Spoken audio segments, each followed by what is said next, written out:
Flex boxes make responsive design a lot easier and a little bit more fun, but it's a little bit confusing until you actually jump in and flex your brain power or your webs. Never mind.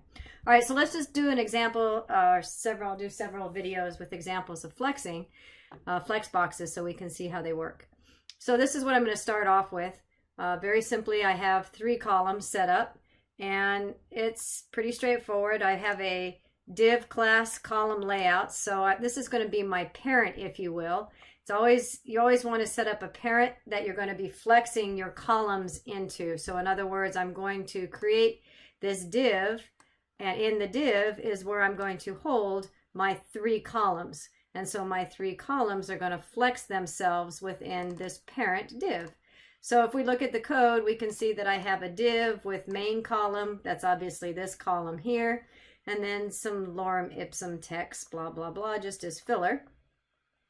And then I have another column, sidebar 1, which is also set up in a div. Now, of course, you can call it whatever you want. I'm calling it class sidebar 1, just so I can kind of keep track of the different columns I'm setting up for this video.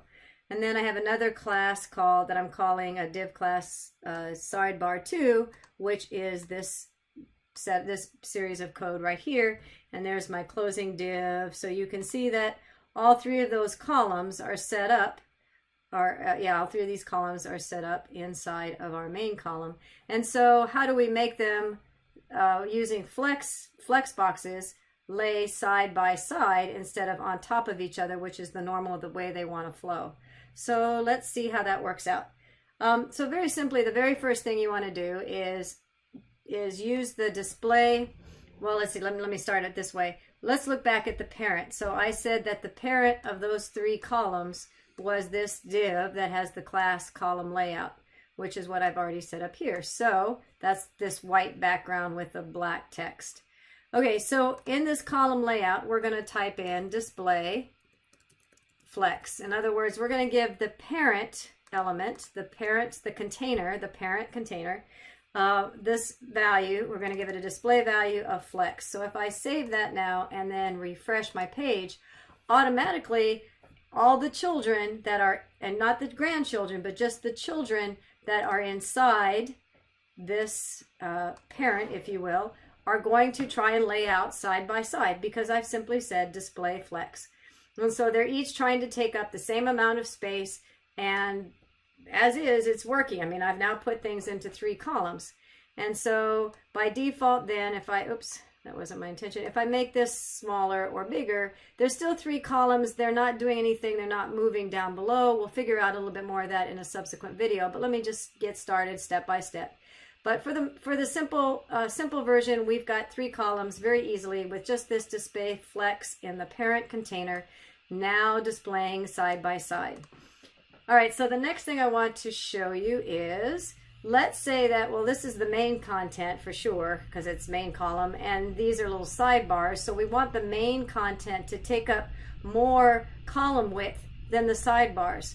And so to do that, what we'll do is we'll not only say, okay, now by default, each of these is trying to take up the same amount of space.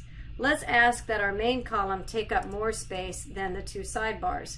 So I'm going to take, what is that, main column? So main column class. And I'm going to set it up with flex, and I'm going to simply say 3. And all I'm doing here is saying, this is a child, but I want this column to take up 3 times the amount of space that the other 2 columns are taking up. So I'll just continue on with that idea.